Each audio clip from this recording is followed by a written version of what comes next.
So greetings, everybody. Thank you so much for coming along tonight for our final BAFTSS Horror Studies SIG event of the year, which is on silent cinema and pedagogy. So we're really excited for a really fantastic discussion tonight, and we've got some great panelists. Okay, let's bring in our chair for this evening. So very happy to have our good friend Kate Egan sharing this evening. Kate, hello. Kate is an assistant professor in film and media at Northumbria University.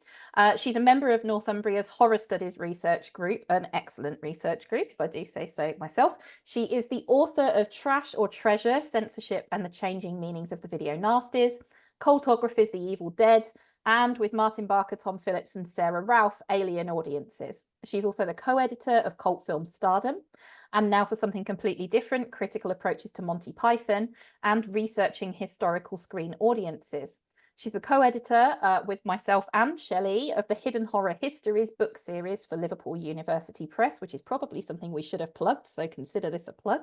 And she's currently working on her third monograph, Remembering Ghostwatch, Horror Childhood in the Home, and with James Rendell, who's here tonight, an edited collection titled Researching Horror Fans and Audiences in the 21st Century. And Kate's also co-investigator alongside Kat Lester of the AHRC-funded Youth and Horror Research Network. So it's a busy thing. Yeah, Kate's very busy. Like there's a lot happening there. Okay, great, thank you. I'm going to hand over to Kate and take it away. Thanks so much, Laura and Shelley. And I should have definitely edited that bio a little bit. It was a little bit lengthy, so apologies for that. We're all very busy, of course. I'm really honoured, I have to say, to be chairing this event tonight. I think it's going to be really, really rich and interesting discussion. So welcome everyone to the Horror of the Silent Cinema and Pedagogy. And we've got a really, really great panel this evening to discuss a whole range of issues relating to this really fascinating topic.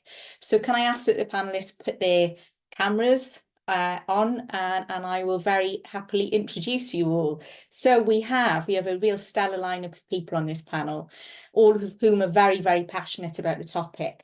So we have Stacey Abbott, who is my colleague, happy to say, and Professor of Film at Northumbria University, a member of Northumbria's Horror Studies Research Group as well. And of course, she's a leading scholar on horror film and TV with a particular interest, which I'm sure will come up during the discussion in lots of different ways, in the vampire and zombie on screen.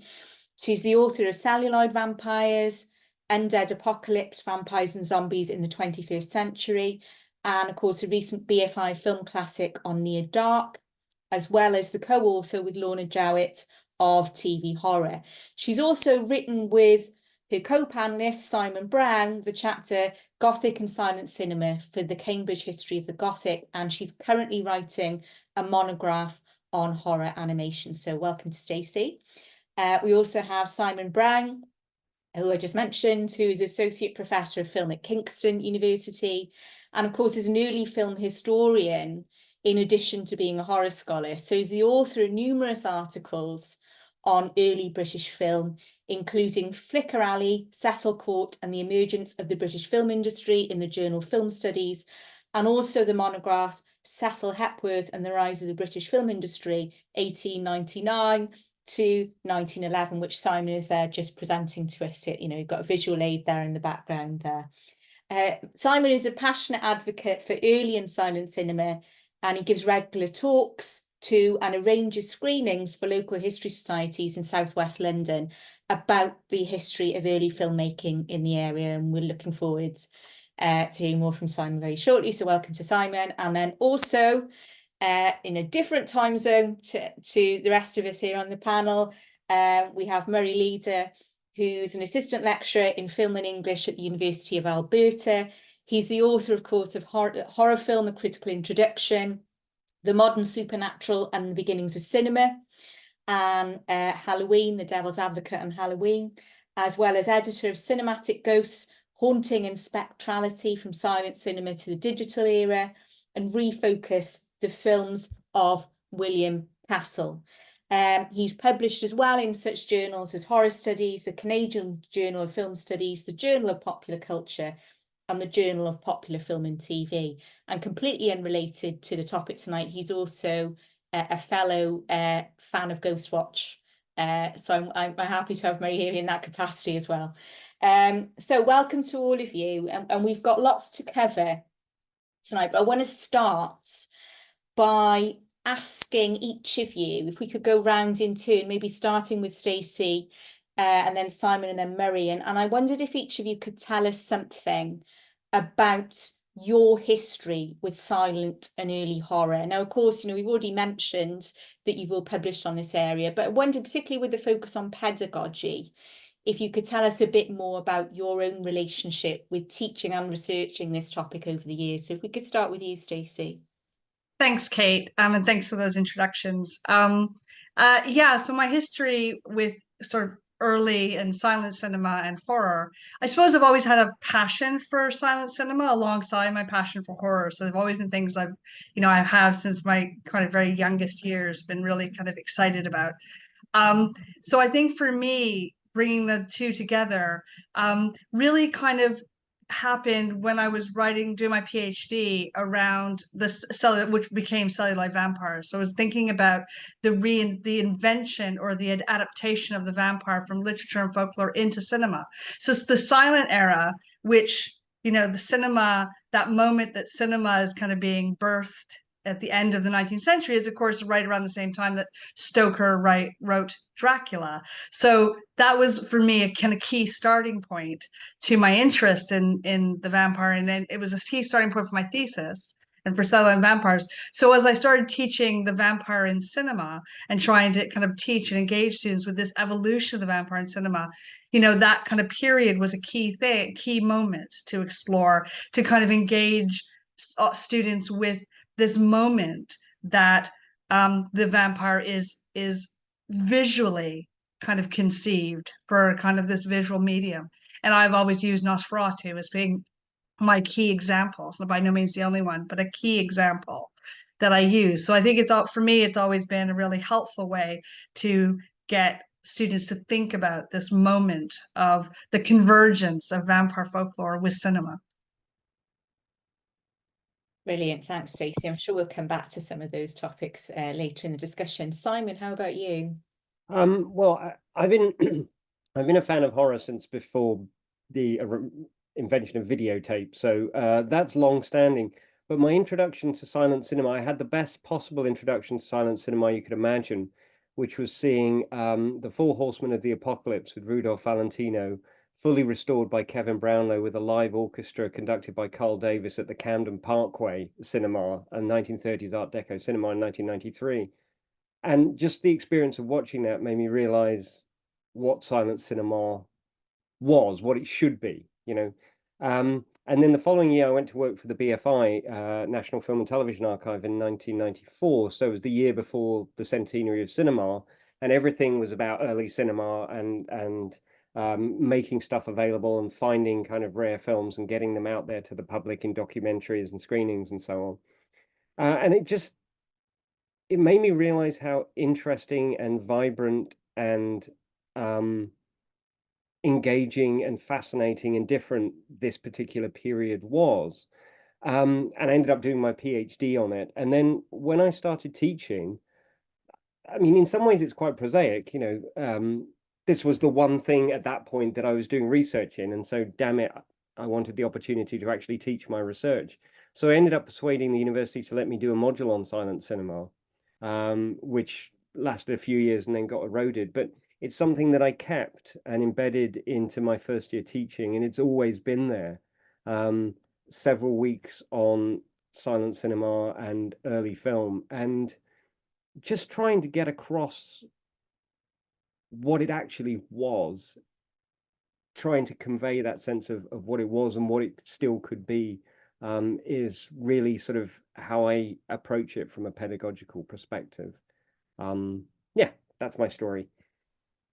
Thanks, Simon. And again, we'll absolutely come back to that because it's very much at the core of what we're doing this evening. Murray, how about you? Yeah, well, personally, I think that I had an interest in in horror cinema, and I think my interest in cinema full stop came through horror, for one thing, which I don't think is that unusual of a story. But I remember I just grew snatches off the shelf, like books like this one that were available in my childhood. Oh, I encountered lots of films like Caligari and Nosferatu via stills reprinted in these books. And Nosferatu, I'm pretty sure, was the first film I ever purchased with my own money when I was about 12 or so, a VHS copy, because I couldn't figure out another way to see it. That couldn't rent it, so I'm going to have to buy it, you know. And that was kind of my first love, maybe, as a cinephile. It brought me into everything else. And so it informed my research. And actually, now that I think about it, when I was doing my master's at Carleton, I remember coming across Stacey's essay on Nosferatu and making use of that in my master's thesis. And I contacted Stacey somewhere along the line, and I think that was one of the first times I reached out to, you know, a professional academic with questions, ideas, and it was nice to get some encouragement that way. And as far as teaching goes, I too have taught a silent cinema class, not recently though. Back when I was at Carleton, that was the only place that seemed to have space for that. But I do try to slip horror. I slip silence in wherever I can. And however, you know, when I look at a while back when bored, I suppose, I made a master list of the films I've taught, which goes up to like 300 or so. And there aren't a lot of silent films on there, really. You know, my teaching and my research are sometimes a Venn diagram that only touch a little bit, right? But I've always enjoyed the chances that I have. Sometimes you don't want to run the risk of them not liking it, you know. But I found that, especially with Nosferatu, that one is quite reliable in getting them to think about the things that I need them to think about. Arguably a bit more than Caligari, and there isn't the same kind of wall up that I experienced with Caligari, but we can talk about that soon, I think. Absolutely. And you know, all of you indicated there, and you know, it will be evident to everyone here that all three of you have written on this topic. You know, you just mentioned there, Murray, that you've taught on it perhaps less, but you've all written on the topic that's at the centre of discussion tonight. But you know, a big part of the impetus of this session tonight was the fact that there has been a kind of lot of scholarly activity around this topic quite recently, and particularly in terms of thinking about expanding our understanding of horror and its history by going back to that pre-sound era. And I just wondered, you know, for you, what do you all think is driving that this kind of renewed scholarly, you know, we'll think about teaching in a minute and teaching these films, but in terms of the scholarly landscape within horror studies, why now? Why do you think that there's a sudden kind of renewed activity around this area? Any of you, whichever one of you wants to leap in on this one. I'll start. Okay. I don't quite have to. I think access is obviously one of the elements here. I think that there's people like Kino and Eureka are putting out these kind of special editions of silent films, which is amongst people who are fans of horror, who are going to be looking at those kind of websites anyway for the material. They're sort of getting access to films in really good quality copies that haven't been seen before or haven't been available in the same way before. And I think that's one thing. And the other thing is now, you know, online access to primary research materials. That stuff is becoming much more accessible from your living room. I mean, from a British perspective, things like the newspaper archive online is very handy. You no longer have to go to the horror show that is Colindale to kind of look through dusty old newspapers. You can do word searches online for a small subscription fee, and that really has kind of opened up the area a little bit more. It's just easier to find this stuff, easier to kind of start to just make your own interrogations into that kind of area. I have my own kind of issues with the newspaper archive online and that approach, which may come out later. That's a slightly different hat, but I think that's definitely one aspect of it, is that the primary material and the audiovisual material is more visible now and more accessible than it was. It makes it easier to open this out. I don't know whether Murray and Stacey agree. Mary or Stacey? Mary, go ahead. I mean, that's definitely a big part of it. There's also silent cinemas had moments of kind of increased cultural visibility here and there, as reflected by things like Hugo and things like The Artist and Shadow of Vampire, for that matter, right? That there is a kind of broader cultural artistic interest in looking back to the silent era, which has always been there to some degree, but it seems like it crosses over with the public a little more from time to time. So I think that's somewhat of a factor, at least in, bringing in new scholars and such, making people aware. Because I've had students who do not realize there was silent cinema. That is a thing that happens from time to time. But there's kind of fluctuating levels of general interest, I think. And I suppose, we're reaching the 100th anniversary of certain key silent films as well, aren't we? And that's encouraging more restorations and Blu-rays and things of that kind, which I guess might not reach your students, Murray, necessarily, but it's bringing those films back into sort of public visibility in that way all the time, isn't it? And Stacey? Yeah, I mean, the other thing I would add is that I think thinking of like horror studies as a discipline, is that horror studies now has been a discipline that's been building and developing now over quite a period of time. We have it has its own history. And I think as it's developed, there's been this move towards charting a history of horror and establishing a canon. And, initially that was very much like 1931, Dracula, that's the narrative that's been told and understood, and for lots of good reasons, like lots of reasons for why that. But I think with that history in place, there's been this move towards a revisionist history, which is to say, well, wait a minute. I mean, as soon as you say something's the first, we start thinking, well, is it? and start moving. And I think there's been that. So we're now at like a newer stage of saying, okay, there is that history. We can chart that, particularly of American horror cinema. It's very substantial. But now let's think of how we can expand that, because actually we want to expand and actually think, well, maybe the horror goes back further.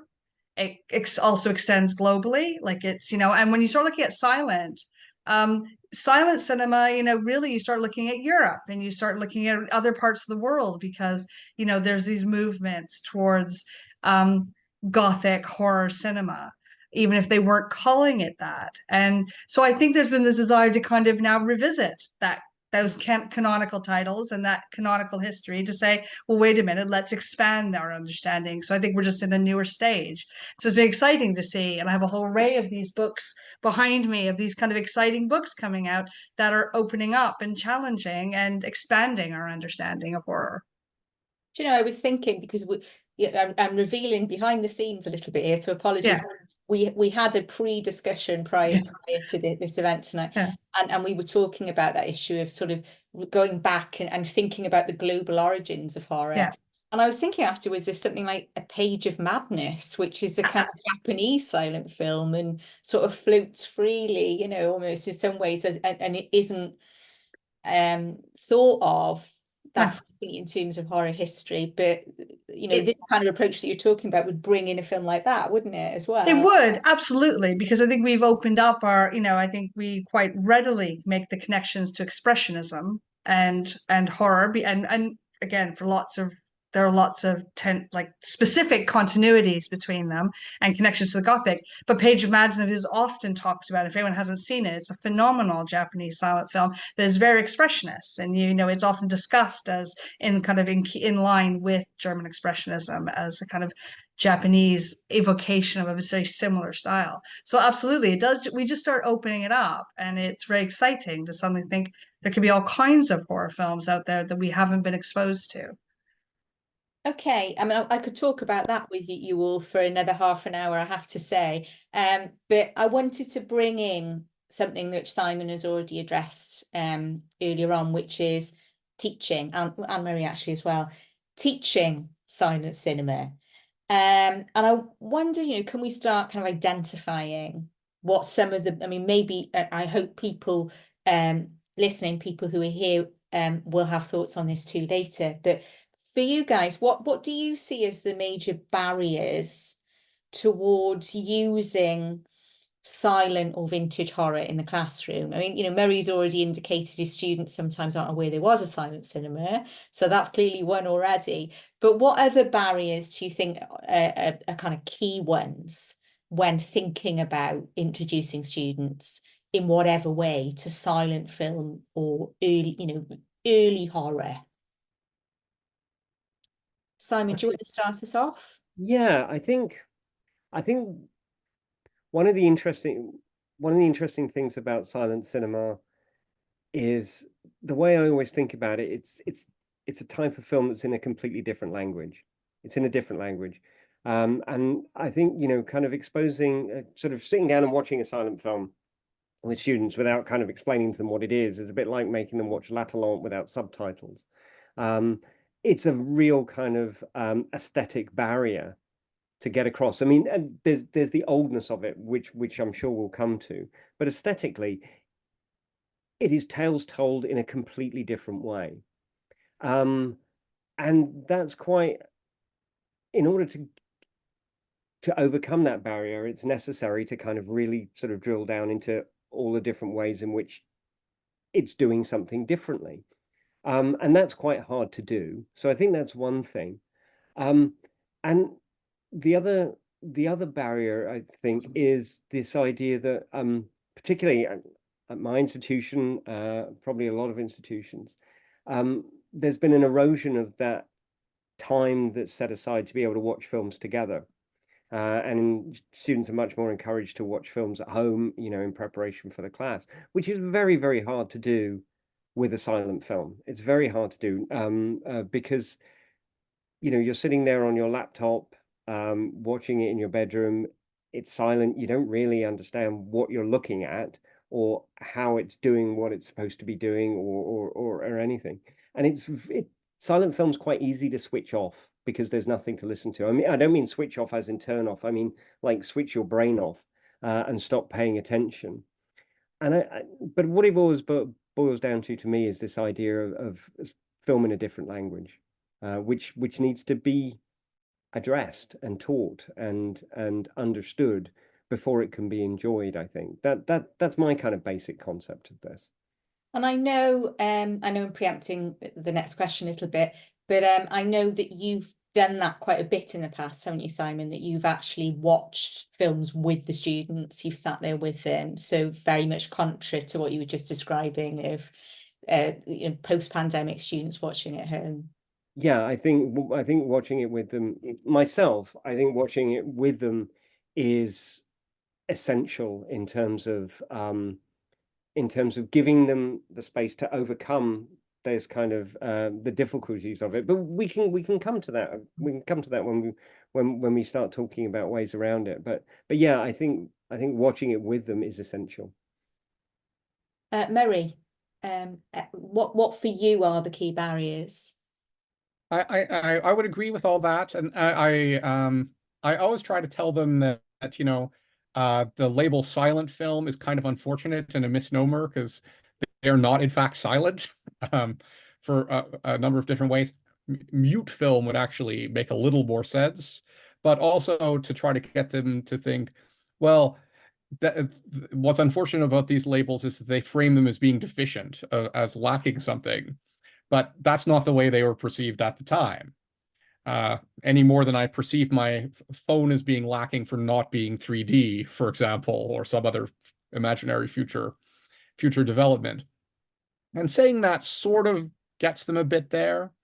But yeah, especially at home, I'm very pleased that because I'm just starting here at the University of Alberta, I'll have in-class screenings again, which I haven't for a while. And so to be, as you say, Simon, to be with them and saying, I'm not requiring you to do anything I'm not going to do myself, right? There's that. I will say, however, that it's a lot easier and more welcoming to teach silent horror films and comedies than saying we're watching a silent art film, or the worst of all is a silent drama, probably. That's like the thing that's going to invite them the absolute least. But comedies maybe are the best to show Sherlock Jr. or something as a way in, but Nosferatu works because, hey, we're watching a horror film, we're watching a vampire film, and it's got this incredible stuff in it. Oh, it's silent, but you'll get over that fast enough, right? So I think that genre is really helpful in that regard. Stacey, what about for you? Well, for me, one of the key barriers, which is a kind of the inverse of what we said at the beginning, where we said that one of the things that's leading this kind of interest in horror has been kind of exciting DVD releases and Blu-ray releases and restorations. One of the barriers has been access to material, is that either there's just so much that just hasn't been available at all, which is the state of teaching any type of silent cinema, not just horror. That 80% of silent films are lost.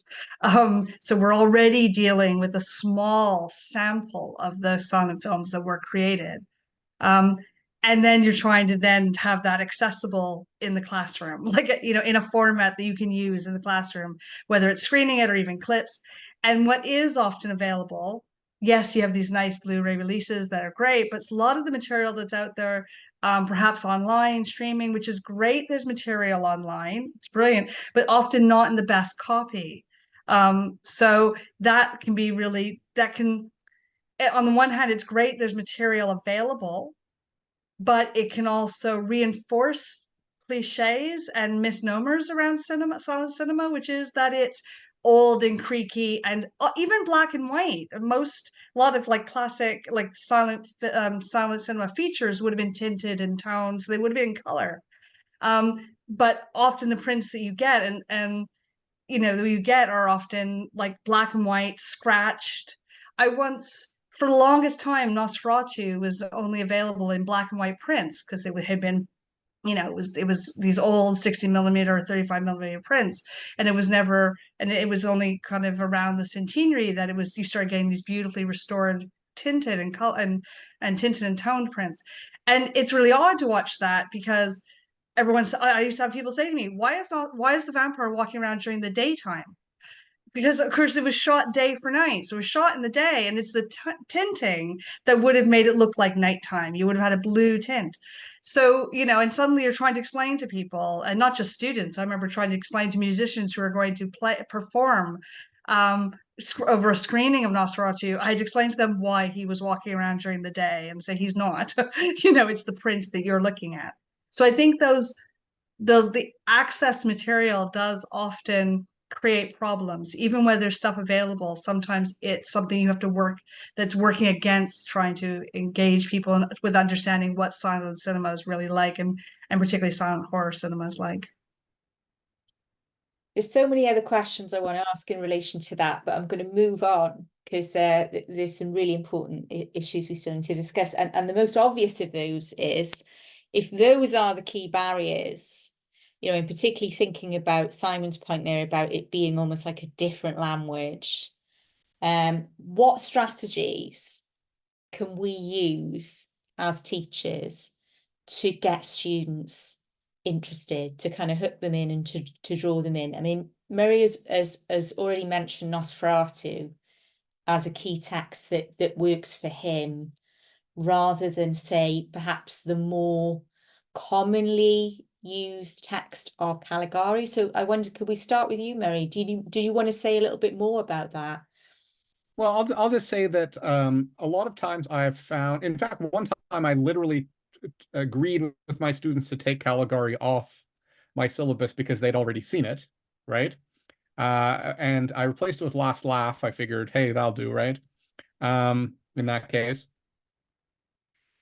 But for some reason, I think because Caligari has the burden of being an impenetrable art film, as well as being a silent film, it is a challenge, a necessary challenge, I must say. I'm not like saying that we shouldn't teach Caligari, but Nosferatu has a plot, and a very familiar plot, and it does not, does not throw weird images at the audience every 10 seconds the way Caligari does. And it is just a more welcoming kind of entry point, I think, than Caligari is. So that's just my experience. I'm sure others differ, but honestly, I actually don't teach Caligari very much because I assume somebody else is, and I'm usually correct in that assumption. Because it gets taught on film history courses and for all sorts of reasons, doesn't it? Or art cinema courses, I guess, too, national cinema courses. What are the strategies have you used, Marie, to get students interested in what to them might be seen, even when you're using a film like Nosferatu as quite an impenetrable area of cinema? Well, I think, first of all, immersion kind of helps. Like once you've shown a couple that, and even if you start with a black and white film, in fact, teaching intro, I always start with Singing in the Rain, because it's an impossible film to dislike, but it also introduces the idea of film history. So that then once they watch a silent film down the line, be it Potemkin or whatever, they're like, okay, I kind of get basically the idea that there wasn't sound and that there was, not to say that Singing in the Rain is particularly accurate in its depiction, but it kind of eases them through those basic ideas of technological change and how they spurred aesthetic changes. So I think that's pretty helpful at the first year level. And I think historical context helps a lot too, that if you frame Nosferatu or Caligari as Weimar cinema, very shaped by the psychological consequences of the war. I guess I'm slightly playing the Krakauer greatest hits list here. That gets them a little more interested too. So they're thinking of it as a kind of historical text, which is linked to things that they know about a little, like World War II and its aftermath and the rise of Nazism and so on. And those are all things that really do help them get inside the text a little bit as well. In terms of the sort of broader context and of silent cinema and the silent cinema experience, I know that you have an example or an exercise that you've used in the past in teaching and involves a film called Shadow Magic. Is that right? Yeah. So this is a pretty obscure film. It's a American Chinese production about the introduction of cinema to China. Jared Harris plays the white guy in it, so I show a quick scene from it where the characters are seeing the Lumiere program. I just kind of show an excerpt from that because we've just watched these, and I say, there's something glaringly wrong with the sequence. Can you think of what it is? And nobody ever does. And the answer is because they're watching the films as they appear today, that they look like old worn archival documents. But they didn't actually look like that originally. Originally, they look like fresh new prints.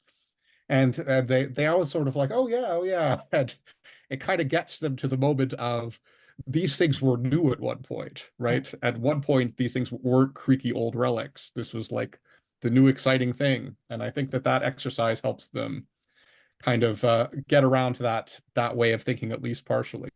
Sure. And it's not a very good film otherwise, but no, so I thought it was a fantastic kind of idea, that to sort of get them to think from the point of view of a spectator from the time and how they would encounter these films when they first came out.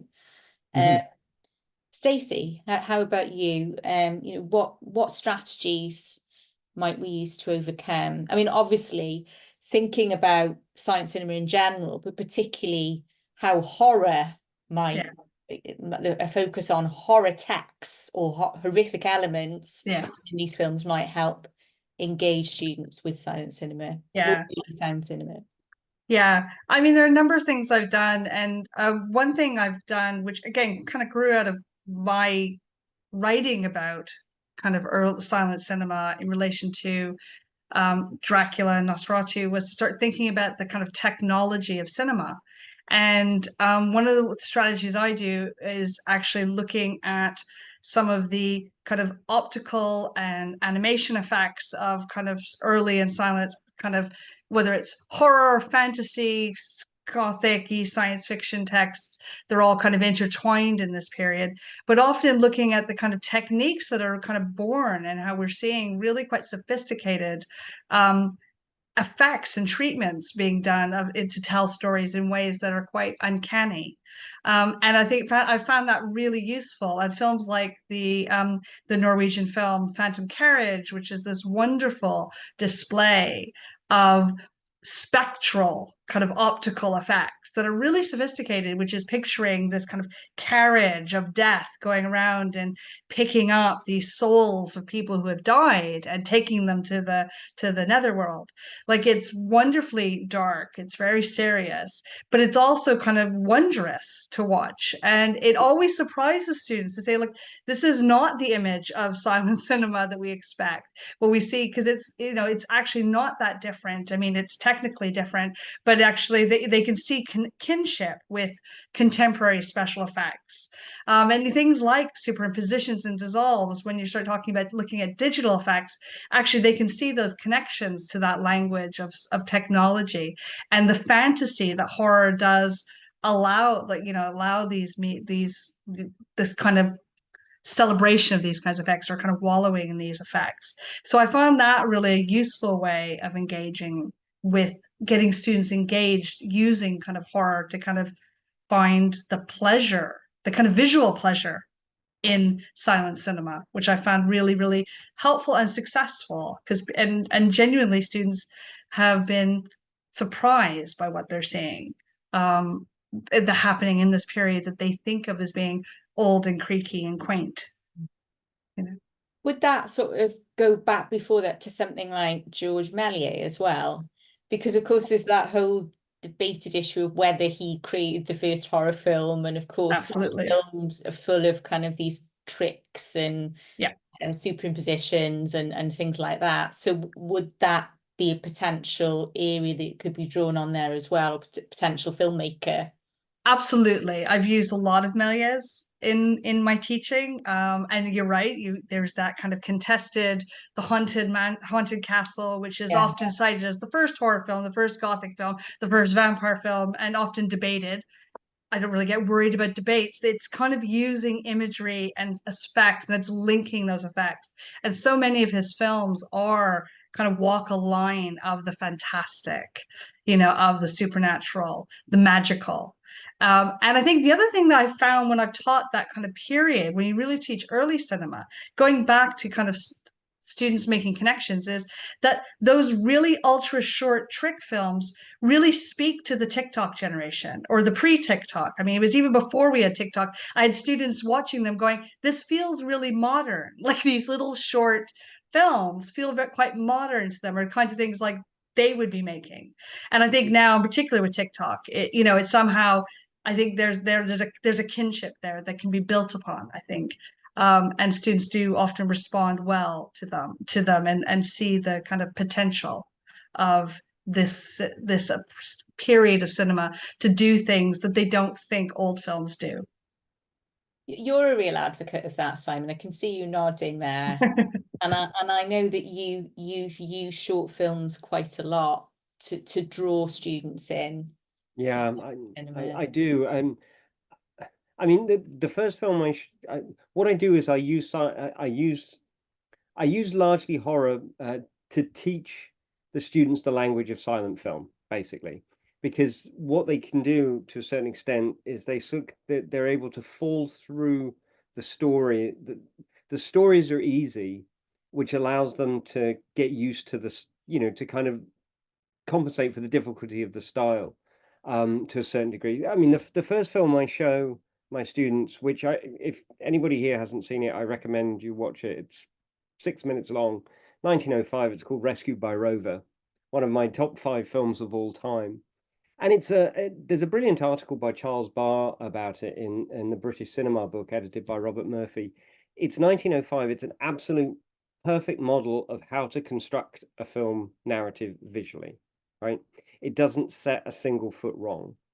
And what I do is I get the students to watch it, and I say, well, okay, so now tell me what's happening in the film. Tell me the story. And they can all do it. And I say, okay, fine. You managed to do this with no dialogue, no sound, and no intertitles. How on earth do you know what the hell's going on? And then we go back through it shot by shot, to deconstruct how the information is being presented. And that brings in things like editing. It brings in things like monstration. I don't know how many people are familiar with that term, but it's a really useful concept that was sort of coined by André Gaudriel, the Montreal academic, about showing, how silent films show information. And then that brings us into things like mise en scène. And so, I don't use horror, for instance, to teach expressionism. I use horror to teach mise en scène, right? Which is it's a broader concept. So the film I use is Der Golem, and they're able to watch that, and they're able to understand it, and they're able to kind of laugh at some of the kind of quirkiness of it. But the mise en scène is very stylized, and they're able to focus on the mise en scène. And the hardest thing I find with silent cinema is performance, without a doubt, and that kind of melodrama. And I wrestled with this for a long time, and I realized the simplest thing to do, I use Dr. Jekyll and Mr. Hyde with John Barrymore, because the melodrama of the performance and its connection to mise en scène and this idea of conveying character in gesture and look and costume, it's right there for everybody to see.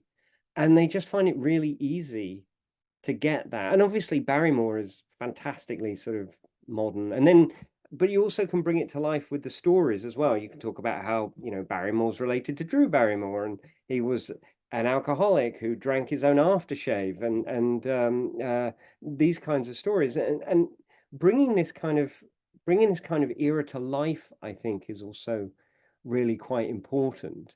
I mean, most of my students are quite surprised to find that if they went to the cinema in 1895, or if they went to go and see a film in 1895, they would either go to the Empire Leicester Square or they would go to the Odeon Leicester Square, because that's where it was on.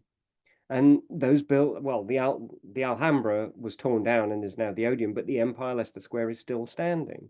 And it flattens the distance between these two things, I think.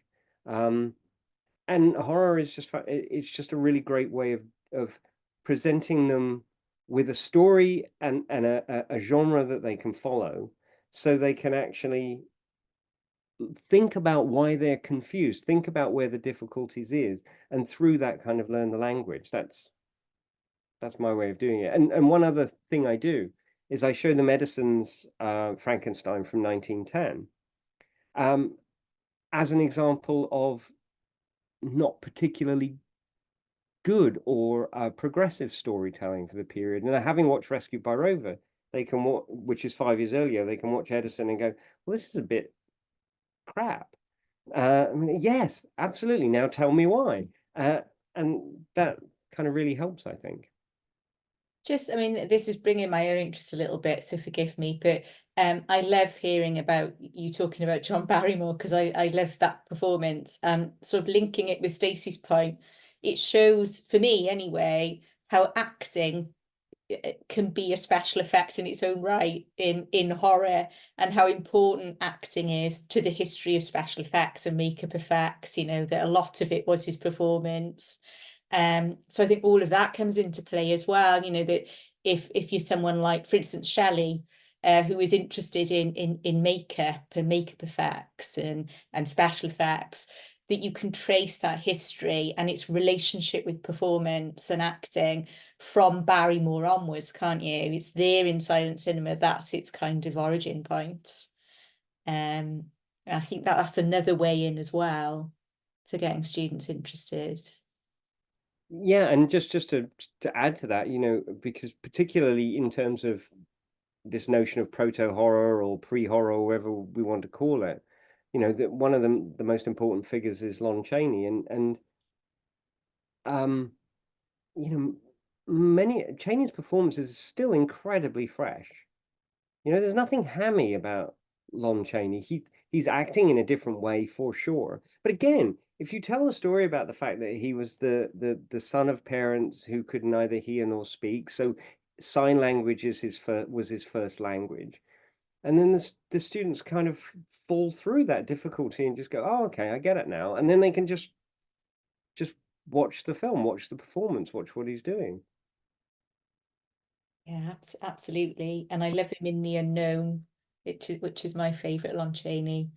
I wanted to, I mean, there's lots of other questions that I had for you, but I wanted to ask a little bit, a bit more really. You've talked about broad strategies and ways in that you've used in teaching, or that you would like to use in teaching, to draw students in using horror to the world of silent cinema. I wondered if you've got any other examples of films or sequences or approaches that have worked really well in class, maybe sort of surprising ones. I mean, Murray's already given that example of shadow magic. I wondered if you've got any others that you would particularly pinpoint as being really effective, that kind of tried and true approaches that you've got from teaching silent cinema over the years. Stacey, could we start with you? Yeah, and I'm going to slightly cheat because the example I'm going to use is on the cut. It's kind of both a silent and a sound film, which I was thinking about Dreyer's Vampire from 1932, although it was made in 31, which is a film which I'm sure most of us know is a film that is a sound film, but it was shot silently, and then the soundtrack was added afterwards intentionally. Like, that was how it was made. It was shot silently, so it has this kind of wonderful aesthetic that feels like a silent film with these odd, rather uncanny special sound effects and dialogue. And it's an interesting choice because it's a challenging film. It's a challenging film to show students because it's not an easy watch.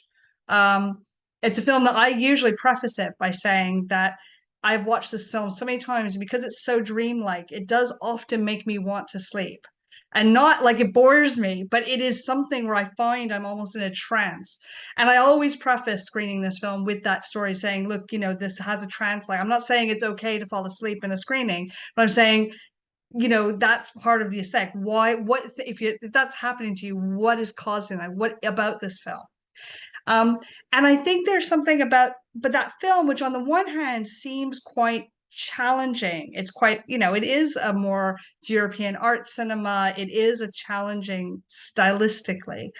But when I've taught it on a course looking at the history of the vampire on film, from folklore to literature. And when you look at it through that lens, horror actually becomes a way to make sense of this film, because actually it's a very familiar, and it's very based on traditional folklore, and it has all the kind of hallmarks of folkloric narratives, the kind of legends, the stories, the stakings, the ghostly appearances, the connections with the afterlife. Like, it's building on all of that. It has a visual language which is very Gothic in many respects.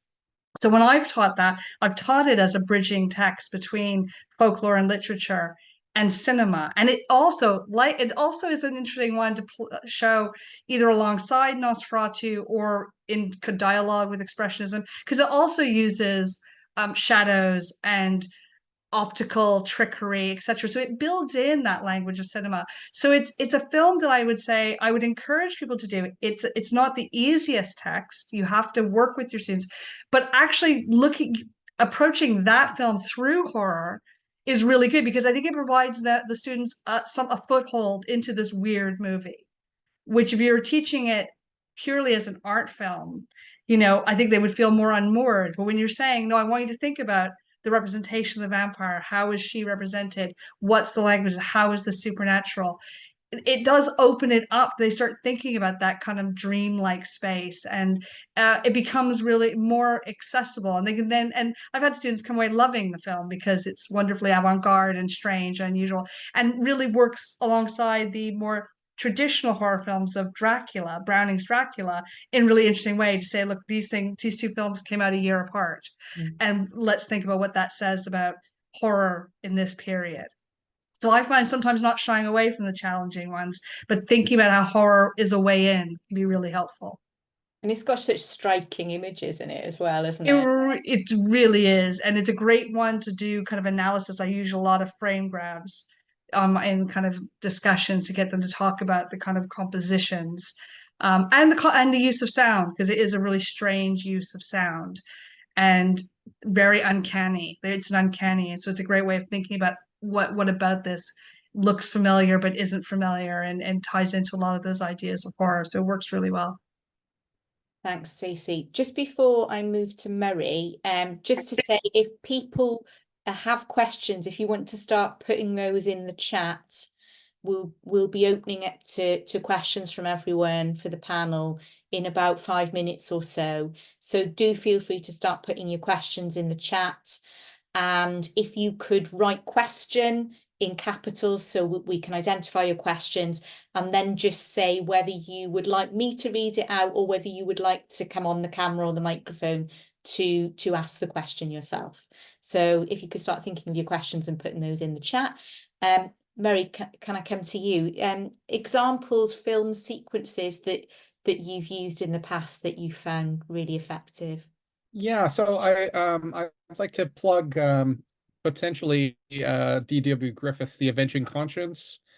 Now, if I found that if you want to teach a Griffith feature which isn't Birth of a Nation, and among other things is nowhere near as long as Birth of a Nation, under 90 minutes, it does everything that you need it to do. It does every Griffithian thing and is a horror film.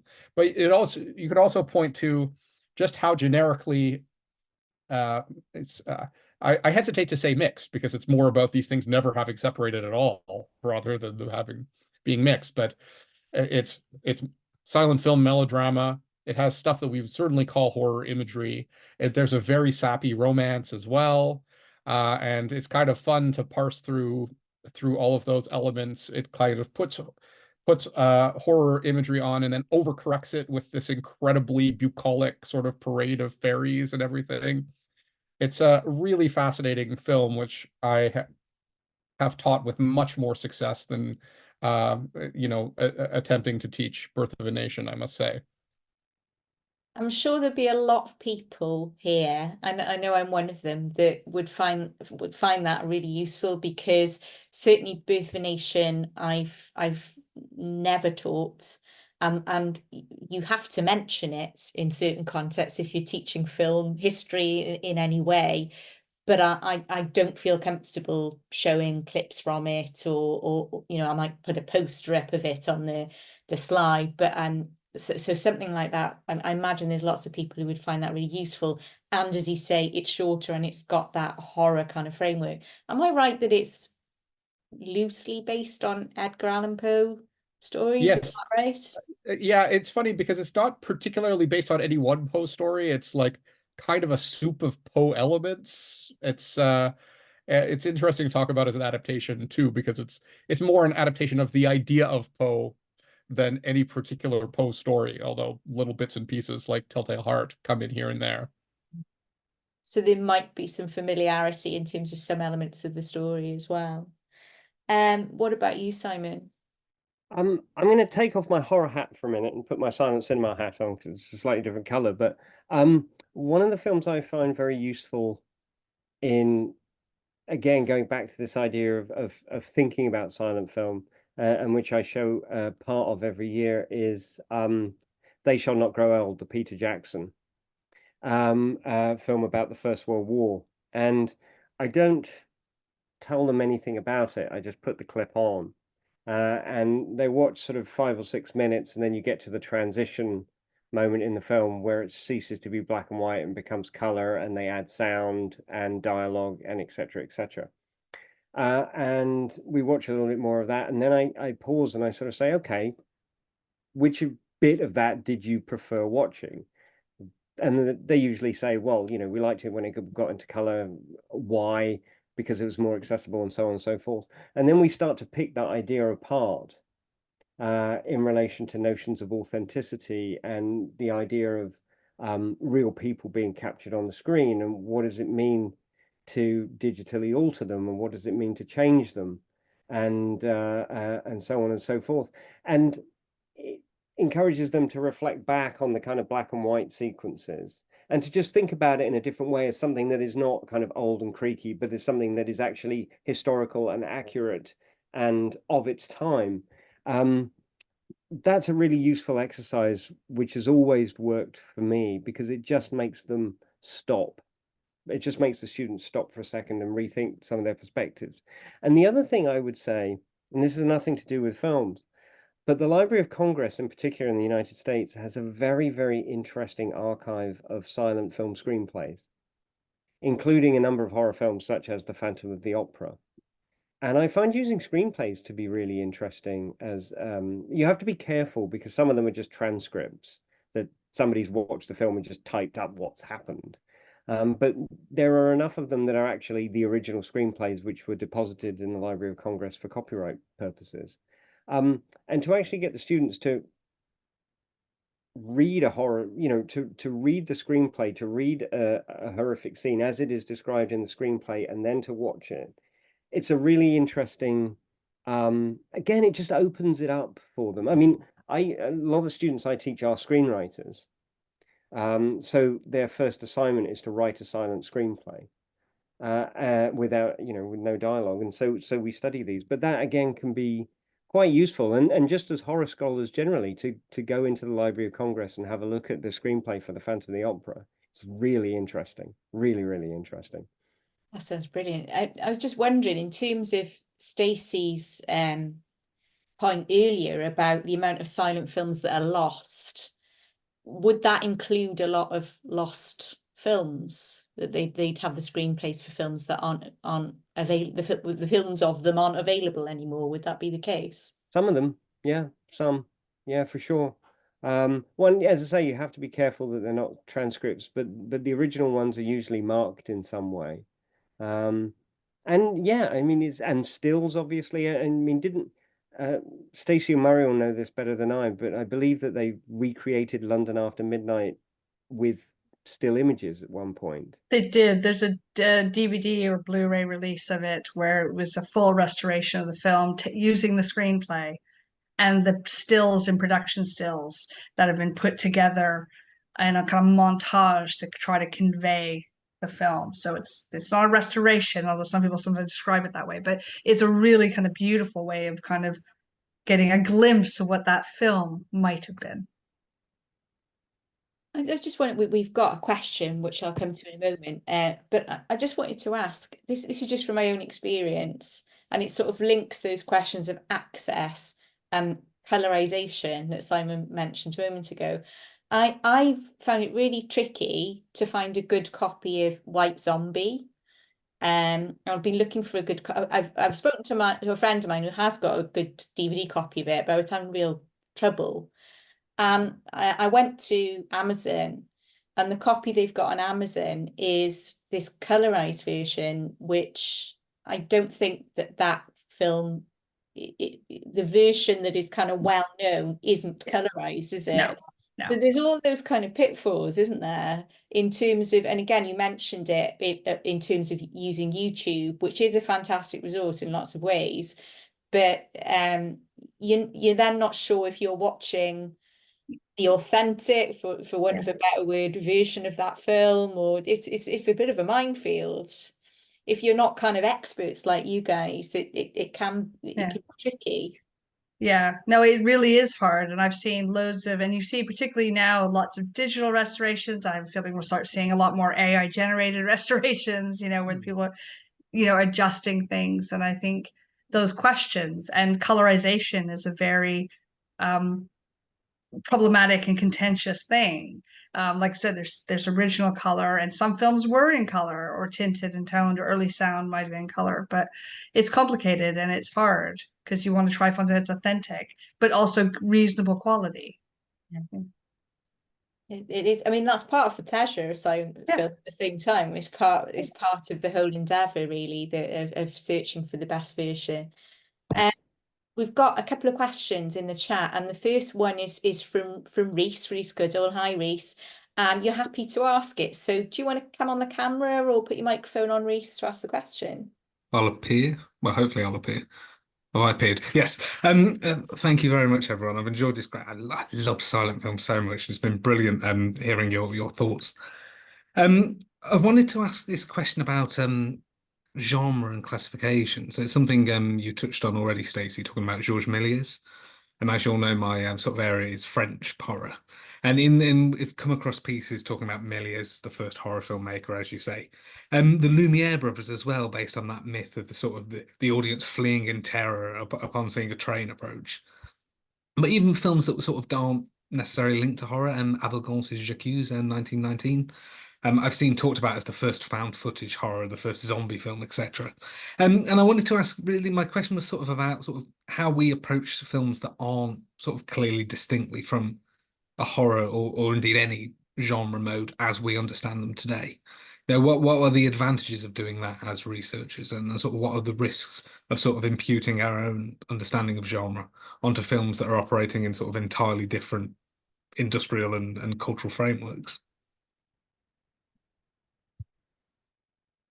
Yeah, it's a pretty big problem. And there, it leads to very fraught kind of discussions.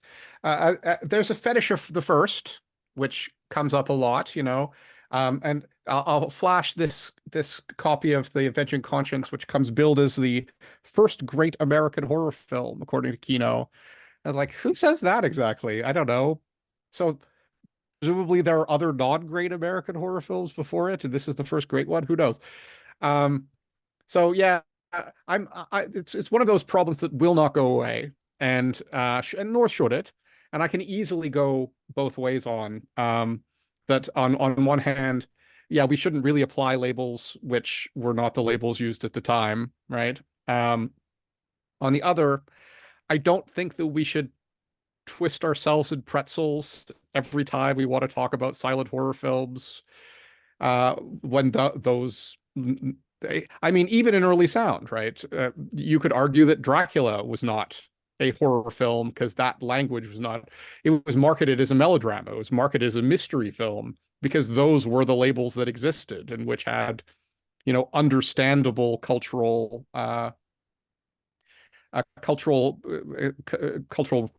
footprints, you know, and horror film only begins to circulate widely in 32, 33.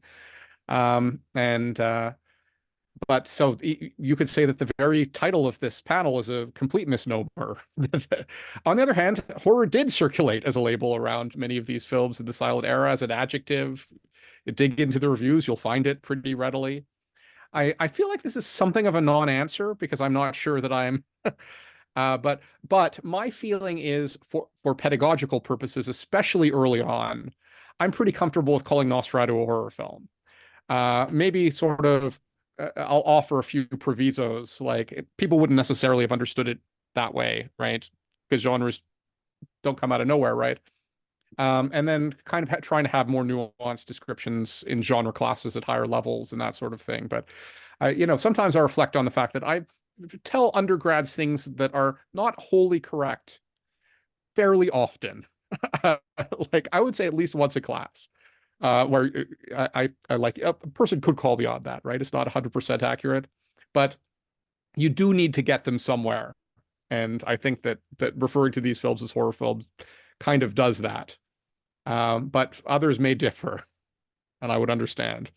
Simon, have you got any thoughts on that? I think, well, I think there's a lot of really important kind of thinking around this. You know, the idea that the Great Train Robbery is a Western, for instance, 1903. It's not. It's not a Western. It was a train-based chase film when it was released. There was no such thing as a Western in 1903. But I think once we get beyond that and acknowledging that as an important thing to note, I think we can then sort of go past it and start not use it as a barrier to actually explore kind of interesting ideas and interesting work. So I very much agree with Murray here. I think you can't bypass it. You can't pretend that that's not true. I think you have to kind of acknowledge it. But I think we can all be grown-ups and say, right, yeah, we get it. It's these things they're not part of the horror genre, quote unquote. But unless you're exploring, unless somehow or other, you know, the work is deliberately challenging that, I think we can all sort of say, yeah, all right, but, you know, we'll take that as read. What have you got to say? And then you can go on and say what it is that you want to say. That's my attitude towards it. Of course, it does rely on people agreeing with you and not sort of slagging you off in a review. But hey ho, you know, nobody reads reviews, nobody likes reviews, so well, that's fine. It's fine. It's fine. Stacey? Well, I agree with everything that's been said completely. And the only other thing I would add is that while I agree, we need to always put these films in their context of how they were conceived and how they were thought of. But I also think when we talk about genre, and we think about genre is not born fully formed. People may start using as a genre at a certain point, but often, it's a dialogue of things of happening. So these films that may not have been conceived as horror doesn't mean that they don't they're not part of the conversation that contributes to the development of horror. So I think that there's all these things going on in the silent era.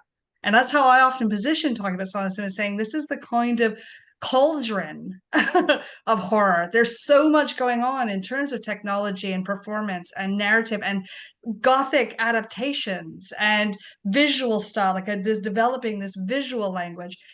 It's not being thought of, it's not being designed in order to, we will create the genre that they will eventually in 2024 discuss as horror.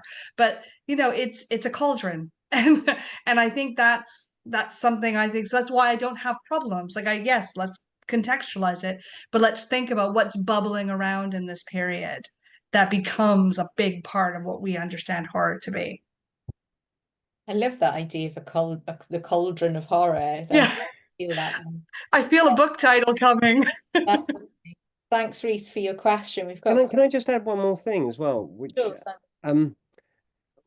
I think as well, the other thing about these debates, the world of early film studies, particularly early film studies, the academic publishing world, it's quite stuffy. Some of the books can be quite, they're good books, but they're quite, not many people read them. Fair enough. It's a very niche sort of area. And I think one of the things that Murray's book and is it David Ammon Jones's book and others that's happening here is it's opening up the world of silent cinema and early cinema to new people who are starting to think about it for the first time by reading these books. So I think, regardless of these debates, what this kind of scholarship, these kinds of studies are doing is really important because it's bringing new life into an area of film studies, which in the nicest possible way is getting quite aged in terms of its scholars. So this, I'd rather read a book and say, hey, none of these are horror, but okay, tell me what you've got to say, then have that book not exist because of this kind of barrier. Yeah, absolutely amen to that. It's just and it is wonderful when students get into it and are really, really taken by it, which happens, doesn't it? And it is wonderful when it does. Sort of coming off that, Kendall, hi Kendall, has got a question here. Kendall Phillips, he's asking, have the panelists found ways to incorporate early movie magazines or industry publications into their courses? Would love some ideas on how to bring those into classes and projects. So as well as the films, possibly kind of industry publications of some kind as well. Any of you use those? Not in pedagogical terms, I confess, although it's a pretty good idea. I've done a lot of research with spiritualist trade publications and the way they responded to anti-spiritualist film. There's an essay that I've been meaning to write for years now on that topic. So I've looked at some of those materials, but that hasn't really come into pedagogy, although I could see that working quite well. Simon, Stacey? I haven't, no, but again, that is a really interesting idea. I mean, again, one of the advantages of online searches, particularly if you can persuade and persuade to get some sort of institutional subscription to something like the newspaper archive online, is you can actually do proactive kind of in-class work. All right, we've just watched Nosferatu. Find me some reviews of Nosferatu and read them and tell me what you think. Instead of like, here are some photocopies of reviews of Nosferatu, let's talk about them, go online and find them. That's one thing. But yeah, the magazines themselves would be fascinating, because those kind of material objects, if you can bring them into a classroom, I mean, the students can just happily spend sort of 10 minutes kind of looking at them and thinking about them and going, oh, wow, look at this. Oh, wow, look at that. And it just creates a kind of engagement and a sort of enthusiasm. The first thing I do in my first week is I bring in a roll of film, and I pull it out of the can and I put it on the table and I let them unroll it, play around with it, cut bits off of it, take it home. And that sort of, it turns theory into practice for a few brief minutes. And I think, yeah, I hadn't thought of that, Ken. It was a brilliant idea. And you could see how advertisements for those films would really potentially sort of get students thinking as well about these films being films that were sold just like contemporary films, you know, that they're not these very, very impenetrable artifacts, that they're commercial, even the art films, that they were there to be sold and advertised and so on and promoted as well. Yeah, that was the only thing I was going to say, is I think I've used some promotional material, like, or some kind of stills of Lon Chaney and some of the promotional posters around Lon Chaney to talk about how he was packaged and presented and conceived as a kind of horror star. What I've also, but like Murray, I think what I've done is more kind of the pre-cinema, and I've done a lot of looking at promotional ads for kind of like the Phantasmagoria and Pepper's Ghost, these early kind of pre-cinema ghostly technologies and entertainments, and even using sample slides, which you can get online, these kind of recreations of slides of the Phantasmagoria, and I find them really helpful for getting students to think about this transition from the 19th into the 20th century in terms of this language. But yeah, it'd be great to have more access to those kind of industry publications in the teaching. Would be super. We've got a couple more questions to get through, so I'm going to try my best to get through them. And we've got one here from Laura, which I think is a really great question for us to chew on. So Laura says, as an academic teaching theory and history to practice-based students, one of my key teaching aims the last few years has been getting students to reflect on their filmmaking and experiment a bit by engaging with and applying the aesthetic traditions of films, the historical development of genres and so on. Do the panel have any thoughts about the ways teaching silent horror could be applied to teaching often unenthused practice-based students, so students who are primarily focused on making films? Any thoughts, Simon? I do actually, yeah.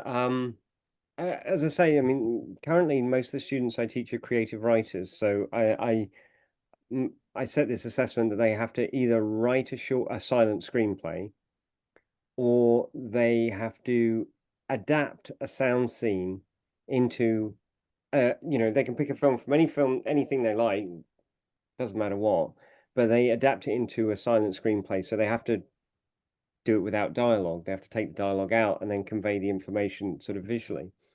And I was standing outside our university's loans room, which is where the students get all their equipment from, and just chatting to a bunch of students who were waiting for it to open, and they were filmmakers, and so we were chatting.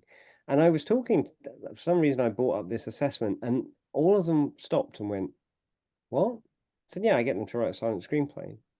And they said, "That sounds really interesting. How do you do that?" So I talked to him about it. I said, "Would you be interested in making, how would you go about making a silent film?" And this group of 19-year-olds who'd just been off doing their film, they started talking. "How would we do that?" I said, "How would you tell the story that you've just told, the film you've just made, if you had no sound, no dialogue, no titles. And it just prompted a brilliant, it had nothing to do with me. They just started talking to each other. I think actually devising and telling a story without dialogue or sound, it is quite an interesting challenge. And one thing I would also add is that the group of creative writers this year who did their silent screenplays, every one of them, every single solitary one of them was a horror screenplay, every one. And that had nothing to do with me. And some of them were really, really bloody creepy as well. I don't know if that helps, but I think posit it as an idea, as a challenge. It is a challenge. Maybe they like a challenge. You're right. It gets them to think about visual storytelling in you know, and a lot of the other examples you've been given tonight, Simon, are focused on that, aren't they? The importance of telling stories through visuals, and it gets them to think about that in really interesting ways. Mary, Stacey, any thoughts, anything to add to Simon's comments? I can't say I really do, because I haven't often taught large numbers of filmmaking students. Of course, there's always some with an interest in filmmaking, for sure. Usually, especially a first year, I like to bring a filmmaker in at some point to talk about their craft, so they can field all those those questions, which often aren't aesthetic. Often they're like about the local film scene and about unions and everything else, you know, things that I'm completely ill-equipped to discuss, but they're happy to have somebody who can. But as far as the silent era goes, that's a really interesting question, and sometimes imposing limitations on oneself can really bring out creativity, right? Yeah, very interesting idea. Stacey, any thoughts from you? I would just really echo Simon's comments. I think that idea of thinking of silent cinema as a way into visual storytelling is really key. And while I haven't ever set an assignment where it required it to be silent, I did used to have a horror course where one of the options was for students to make a short film, independent individual film, based on a kind of theme or concept of, it had to be a horror film that explored one of the themes that we explored in the module. And because they had to do it by themselves, it was a film, it was not a production module. So they couldn't, they were not a priority in terms of getting all the university's production equipment. They had to use their own facilities and what they had to hand. Often I did say, like, the more you strip back, the elements to keep it simple, and so not be very dialogue based, be much more visual, was a way into it for them. And they realized, and I would put it precisely in that context of saying some of the the greatest horror films ever made, creativity was born out of restrictions. They had low budgets or limited technology or limited facilities or couldn't afford to do X, Y, and Z. And it's actually used. So I've had a couple that actually, I was gonna say I did have one that was a silent black and white vampire film, which was beautiful, like really, really complex. Others though that use the language of silent cinema with minimal sound. So I think it can be just a really useful way into thinking about being creative and challenging yourself to telling stories in a highly aesthetic way. We've got a couple of questions that have come in very late and not much time. So what I'm going to do, if that's all right, I'm going to try and ask these questions and ask one of you to answer. So if you just put your hand up if you particularly like to answer. So Bruna here, hi Bruna, has asked, she said, I'm not super versed in silent horror films. I've seen the classic ones, Nosferatu, Caligari, De Golem, etc., but I've never watched them through an academic lens. When you approach silent films to analyse, do you approach them differently than how you would a more contemporary film? And if so, how? I can answer this one. It's quite simple. It's sort of a simple answer and a difficult answer in a way. I approach it through sort of academic writing on silent cinema, basically, and kind of using those adopting those kinds of concepts. I've got this here behind me because this is, in my mind, the best book on early film that you can possibly buy, Early Cinema Space Frame Narrative edited by Thomas L. Sasser. And there's articles in here by Tom Gunning, Charlie Musser, Andre Goriot, Noel Birch. You don't, when analyzing silent film, I kind of do it through the lens of the scholarship around silent cinema aesthetics. It's not hugely different from contemporary cinema aesthetics, but it is different. So the results are slightly skewed. Yeah, it's just it's just about approaching it from a different kind of context, I think, really. But the actual process of analyzing the film, of sitting down and watching it and deconstructing it, is exactly the same. Thanks, Simon. And I'm going to squeeze in a final question, if that's all right for everybody, including Shelley and Laura, because this is a really interesting one. This is from Jacob Brown. Hi, Jacob. And he's saying, have the panel any thoughts on teaching the subject with horror films that draw on silent aesthetics but come much later? So he's thinking there of Guy Maddin films, the John Parker film Dementia. Murray, I thought you might put your hand up for this one. Yeah, I actually have that Call of Cthulhu one sitting right here, and have taught it, and I've taught Madden a number of times. He even came into one of my classes once. I kept asking him. I lived in Winnipeg for a number of years. I only got him to come in once. He was always busy, but yeah, I think it works quite well. You know, that silent film aesthetics in pastiche form is another way that you can try to get to them. And this Call of Cthulhu one is quite fun to teach as an adaptation, and it kind of has the vibe of a very fancy kind of amateur film, which is kind of nice to represent as well. Also, another thing that I would think, not that I've really done it other than Madonna, Express Yourself, and Metropolis, would be music videos that remediate the aesthetics of horror films. Like, so for silent films for horror, that's like some of Rob Zombie's films, some of Rob Zombie's videos, like Living Dead Girl, and some of Marilyn Manson's ones in the 90s. There's no shortage of possible candidates there, and that's definitely another way of kind of demonstrates the continuing viability of these images, that they've been reappropriated and remixed in these contemporary forms.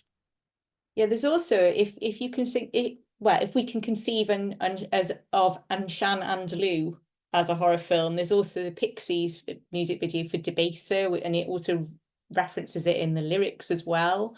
So there's those kind of examples too. I think that's a fantastic idea. I think we are going to have to finish there. There's lots more that I could have asked everybody, and the discussion could have gone on for much longer. Apologies if I did miss anybody's questions in the chat there. I tried to cover everybody, but I just want to thank Stacey, Simon and Marie for a really fascinating panel, and to all of you listening as well. For your comments and questions.